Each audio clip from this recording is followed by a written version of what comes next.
Hi, my name is Amelia, and I'm an art teacher with Artists for Kids in the North Vancouver School District. Welcome to the Gordon Smith Gallery in North Vancouver.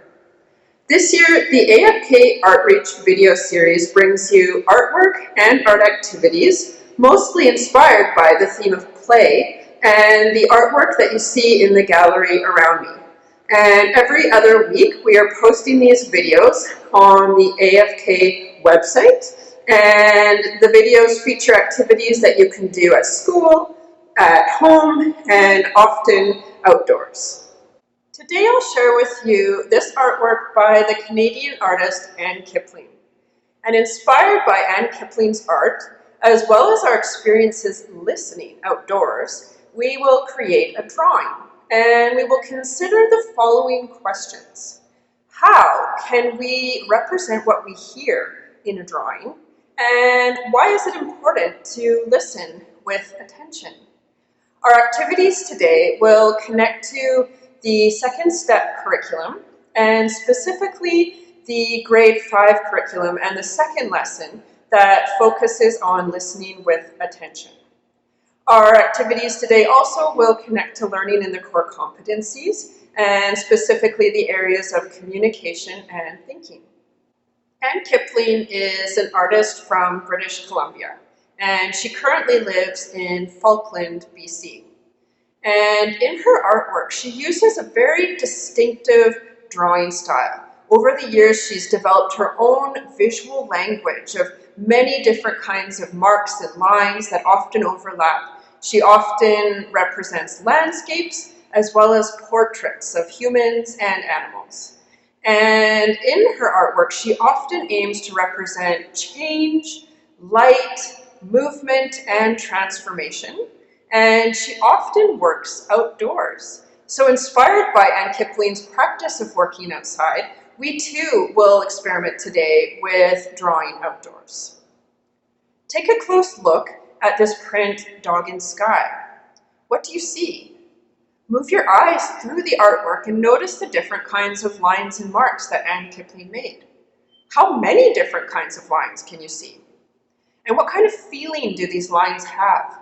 Are these sleepy, slow lines or energetic, quick lines?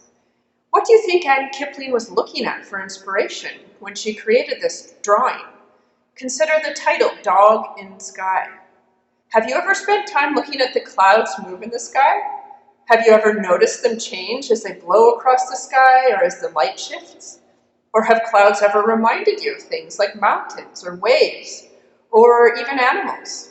You'll need some simple materials to do our activity today. Firstly, you will need a sheet of 8.5 by 11 paper. This could be printer paper or construction paper or even a sheet of paper in a sketchbook. You will need another piece of paper. This one should be a little bit thicker.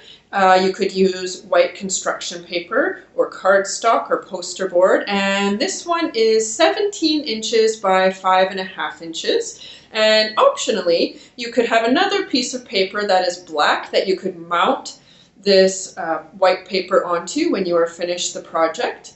And you will also need some kind of a hard drawing surface that your long sheet of paper can fit onto. This will make it easier to draw when we are outside.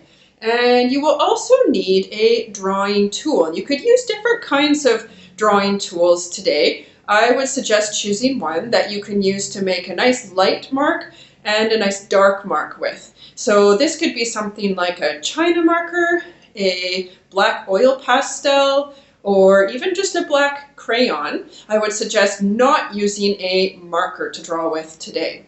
And for our extension activity, I have gathered up some found objects that I could use to make sound with. You can see I have a little container of tacks, some scissors, some crumpled paper, even an instrument and some little stones. And also for our extension activity, you will want some kind of device that you could use to record sound with. So this could be a computer, an iPad, or even a phone.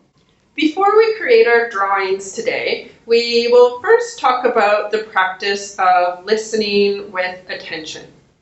Like many other skills, listening with attention is something that we can improve through practicing.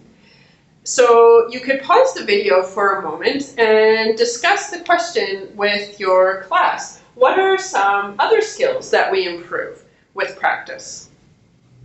So some examples could be playing a musical instrument, or playing a sport, drawing, or even playing video games. And so like all of these skills, we get better at listening with attention the more that we practice this skill.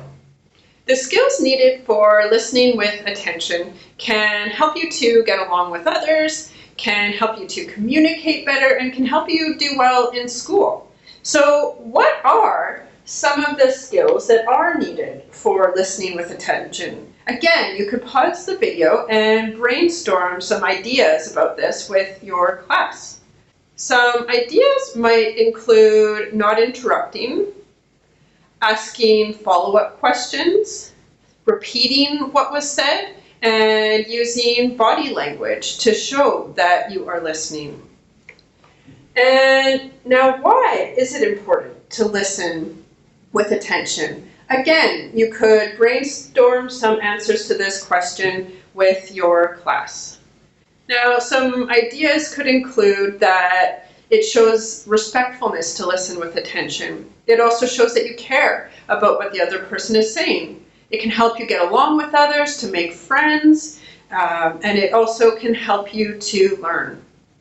In our activity today, we will practice some of the skills needed for listening with attention. However, we won't necessarily be listening to the words that someone else is saying. Instead, we will be listening with attention to sounds in our environment. But we can practice some of the same skills listening to our environment as we would listening to another person. So in order to do this, we're going to be sitting quietly, and we will be slowing ourselves down and trying to pause our own busy thoughts so that we can focus on what's going on around us. For our art activity today, we are going to head outside. And if it's a rainy day, you will probably want to try to find a spot where you are covered. And what you're going to do is bring your drawing board or hard drawing surface with you, and both of your pieces of paper. So your 8.5 by 11 sheet of paper, or a sheet of paper from a sketchbook, and then your longer, thicker piece of paper as well. And you will also need your drawing tool. I have brought a black crayon with me. And so what we're going to do now that we're outside is practice using marks and lines to represent the sounds that we hear in the environment around us. And so as a warm-up, I recommend setting a timer for 2 minutes. And first taking your 8.5 by 11 sheet of paper and practicing making marks on that paper to represent each sound that you hear during that 2 minutes. And if you want, you could create kind of a key and label each sound so that you remember what each sound was as you draw it. And think about what kinds of marks you're going to make. Are they light? Are they dark? Are they jagged lines, flowing lines? And when we're doing this, we are not drawing objects. So we won't be drawing any leaves or mountains. Instead, we're simply thinking about creating lines and marks to represent sounds. We also won't be recording any words to represent the sounds, only to label these marks in our first warm-up activity. So here you can see how I have warmed up and drawn some of the sounds that I hear in my environment. So after this first warm-up activity for about 2 minutes, we can then move on to using our long sheet of paper. And as a class, you could decide how long you want to draw for. I would recommend drawing for about 4 minutes up to 10 minutes. Your class can decide. And so what you're going to do during that time, there will be no talking. All you're going to do is sit and draw the sounds that you hear. Again, thinking about light marks, dark marks, small marks, jagged marks, thinking about this as maybe kind of like a score, as if you were writing down a musical composition of the sounds that you hear outdoors. So here you can see some of the marks that I made while I sat outdoors listening for a period of time. As I created my drawing, I thought about filling the space of my sheet of paper, and I also created many marks that overlapped on top of one another. I sometimes even turned my paper slightly so that I could fill different spaces and overlap my lines and marks. I found that the longer that I sat and listened, the more sounds I heard. In the first few minutes, I only noticed a few different kinds of sounds, and then as the time went by, there were more and more different little sounds that I started to pick up on in my environment and that I started to record in my drawing. Now that I'm back inside, I have taken the drawing that I created outdoors and I have mounted it on black paper.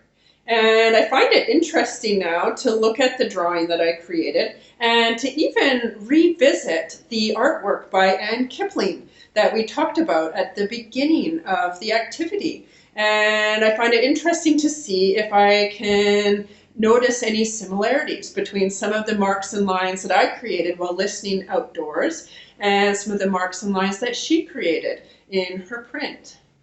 Now, as an extension to this activity, you could work with a partner. And what you could do is collect a few different objects, like I have in front of me here, that could be used to make different kinds of sounds.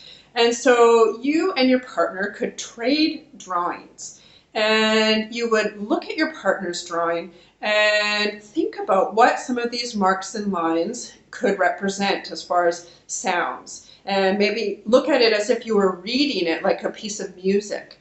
And you could record maybe a 1-minute sound piece where you make different sounds using different objects, interpreting your partner's drawing. And you could then share that recording with your partner and maybe with the class. We would absolutely love to see and hear the art that you create. If you would like to share it with us, you could send it to us by email, or you could take pictures and post them on Instagram using the hashtag AFK ArtReach. And please do check back for more AFK ArtReach videos in the coming weeks.